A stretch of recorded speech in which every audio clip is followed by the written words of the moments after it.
আর বন্ধুরা, আজ আবার চলে এসেছি নতুন একটা রেসিপি নিয়ে। আজ আমি বানাবো নিরামিষ চচ্চড়ি। আপনারা প্রথম থেকে শেষ পর্যন্ত সঙ্গে থাকুন, আশা করছি ভিডিওটি আপনাদের ভালো লাগবে। তেল গরম হয়ে গেছে, এবার দিয়ে দেবো পাঁচফোড়ন। এবার আগে থেকে কেটে রাখা সবজিগুলোও দিয়ে দেবো। কয়েকটা কাঁচা লঙ্কা দিয়ে দেবো। এবার লবণ আর হলুদ দিয়ে সবজিগুলো ভেজে নেব।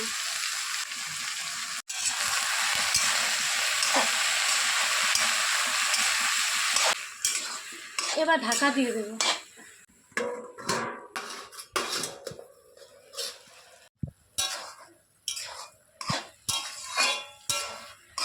সবজিগুলো ভাজা হয়ে গেছে, এবার অল্প জল দিয়ে দেবো।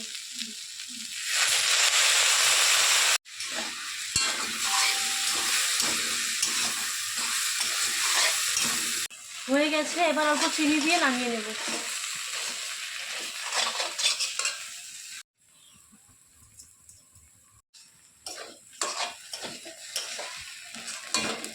এবার নামিয়ে নেব। আমার রান্নাগুলো যদি আপনাদের ভালো লাগে তাহলে লাইক, কমেন্ট, শেয়ার করে পাশে থাকবেন।